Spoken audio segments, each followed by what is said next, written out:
और अब 3 चरणों में हुई काशी सांसद ज्ञान प्रतियोगिता, जिनमें 2 लाख से अधिक प्रतिभागियों ने भाग लिया था।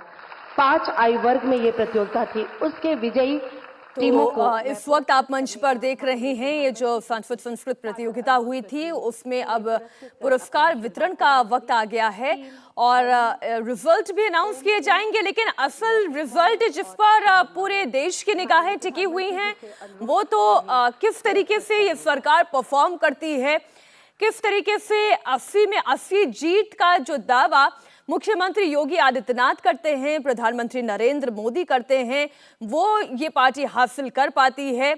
इसी कड़ी में आज 2 रैलीज जहां पर आज प्रधानमंत्री नरेंद्र मोदी अपनी बात रखेंगे, पूर्वांचल को साधने का प्रयास करेंगे। आज इस बात पर नजर विशेष तौर पर टिकी रहेगी। ये तस्वीरें इस वक्त आप देख रहे हैं और ये जितने भी विद्यार्थी आप देख रहे हैं सभी संस्कृत में पारंगत हैं और जिन्होंने पुरस्कार प्राप्त किया है, जो विजयी हैं, वो इस वक्त मंच पर सभी छात्र इस वक्त आप इस मंच पर देख सकते हैं।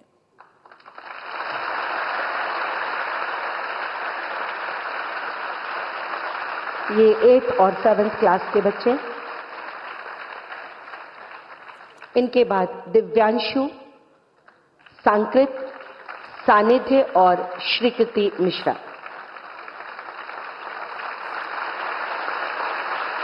ये थी टीम 3। प्रधानमंत्री नरेंद्र मोदी इस कार्यक्रम के बाद अपने आगे के कार्यक्रम की तरफ बढ़ जाएंगे और उस पर विशेष तौर पर सभी की नजर टिकी हुई हैं। प्रधानमंत्री जब आज करोड़ों की सौगात काशी को देने वाले हैं, कई कार्यक्रम ऐसे हैं जिनका उद्घाटन होना है, जनता को समर्पित किए जाएंगे। ऐसे 24 प्रोजेक्ट हैं। 12 प्रोजेक्ट ऐसे हैं जो 2195 करोड़ की लागत से तैयार किए जाएंगे, इनका शिलान्यास होना है। ऐसे 12 प्रोजेक्ट हैं, तो कुल 36 प्रोजेक्ट्स का उद्घाटन या फिर शिलान्यास करने वाले हैं प्रधानमंत्री नरेंद्र मोदी। और जिस मेगा गिफ्ट की हम बात कर रहे हैं उसमें से एक अमूल प्लांट भी शामिल है। कल ही जब प्रधानमंत्री नरेंद्र मोदी अहमदाबाद में मौजूद थे और उन्होंने एक विकास गाथा किस तरीके से सहकारी और सहकार के माध्यम से दूध का उत्पादन किया जा सकता है, श्वेत क्रांति लाई जा सकती है और उसमें विशेष तौर पर जब महिलाओं की भागीदारी इतनी बड़ी संख्या में होती है तो वो कैसा विकास होता है, इसकी एक संवाद भी करते माननीय प्रधानमंत्री रूपरेखा अपने कल की संबोधन के दौरान प्रधानमंत्री ने खींची थी।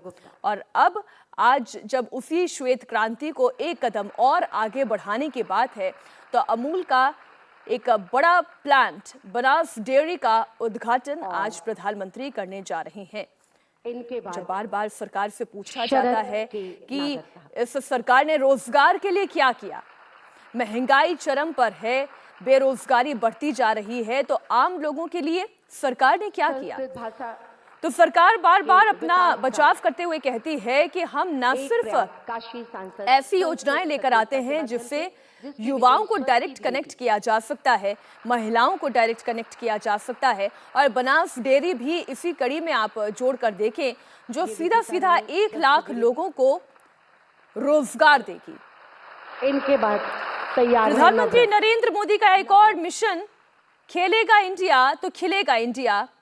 खेलो इंडिया के जरिए कई प्रोग्राम सरकार अलग अलग मौके पर चलाती आई है और इसी कड़ी में काशी को जब मल्टी स्पोर्ट्स कॉम्प्लेक्स का तोहफा मिलेगा तो बच्चों के अंदर खेल के प्रति उत्साह और बढ़ेगा।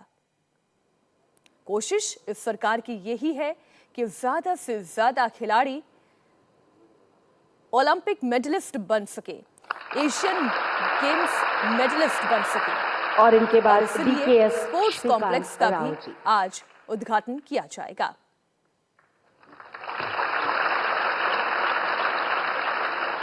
श्री काशी विश्वनाथ मंदिर न्यास की ओर से संस्कृत शिक्षा के संवर्धन के लिए जो छात्रवृत्ति दिलाई गई है उसके सांकेतिक रूप से वितरण के लिए मैं माननीय प्रधानमंत्री से पुनः अनुरोध करती हूं। आशुतोष पति त्रिपाठी जी को चेक प्रदान करने का अनुरोध।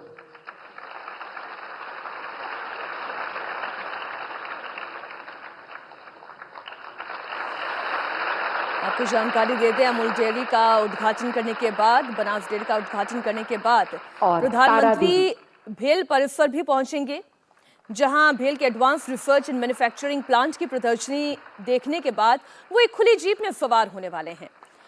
और प्रधानमंत्री का उद्देश्य हमेशा ये रहता है कि जब भी वो किसी भी जिले में, किसी भी क्षेत्र में पहुंचे तो लोगों से 1-to-1 कनेक्ट वो कर सकें। और इसलिए प्रधानमंत्री जब यहाँ से निकलेंगे तब एक खुली जीप में वो सवार होंगे। जीप से सभा स्थल तक पहुंचेंगे, जनता के बीच में से होते हुए मंच तक जाएंगे, जहां पर वो लोगों से सीधा संवाद स्थापित करेंगे। श्रेष्ठा, इनके बाद प्रधानमंत्री नरेंद्र मोदी रविदास मंदिर और रविदास मंदिर में भी उनके जाने का कार्यक्रम है। उपाध्याय और इसके पीछे कारण जो राजनीतिक विश्लेषक हैं और इस दृष्टि से देख रहे हैं, अध्यापक संत रविदास दलितों के मन में जिनके लिए अगाध श्री श्रद्धा आनंद कुमार जैन, अपार श्रद्धा है, संत रविदास के इस मंदिर के कार्यक्रम में शरीक होने के साथ साथ प्रदान करने का अनुरोध वो इस जाति के लोगों को भी अपनी ओर और अपने दल की ओर आकर्षित करने का प्रयास करेंगे। और स्वर्ण निगम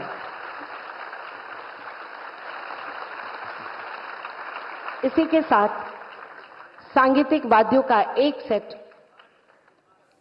प्रदान करेंगे माननीय प्रधानमंत्री जी, जिसके लिए मैं डॉक्टर पवन कुमार शुक्ला जी और उनके छात्र मृदुल दीक्षित को आमंत्रित करती हूं।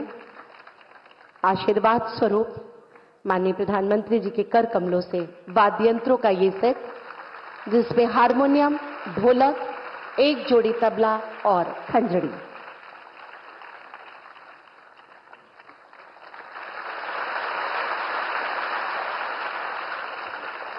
विभिन्न प्रतियोगिताओं के लिए एक कॉफी टेबल बुक का सेट तैयार किया गया है। प्रधानमंत्री नरेंद्र मोदी अपने संसदीय क्षेत्र वाराणसी में ही मौजूद हैं और अगर उनके काशी की यात्राओं का एक पूरा ब्यौरा आप देखें तो कुल 43 यात्रा वो अपने संसदीय क्षेत्र की कर चुके हैं। अपनी इस यात्रा के दौरान कई करोड़ की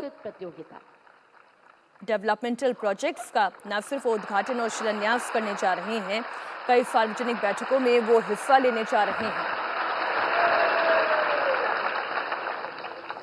और जैसा कि प्रधानमंत्री की वाराणसी स्मार्ट सिटी वर्किंग और स्टाइल है, आप देखिए कि गुजरात के दौरे पर कल वो थे और गुजरात के दौरे के बाद जब अपने संसदीय क्षेत्र वाराणसी पहुंचे तो रात से ही उन्होंने विकास कार्यों का अवलोकन भी करना शुरू कर दिया।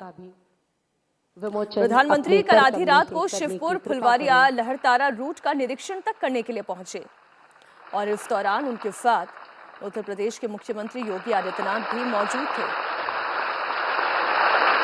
इस वक्त जो छवियां आप देख रहे हैं, जो तस्वीरें आप देख रहे हैं, सच ही है, ये सांसद ज्ञान प्रतियोगिता के प्रतिभागियों के द्वारा खींची गई छवियां हैं, फोटोग्राफ्स हैं।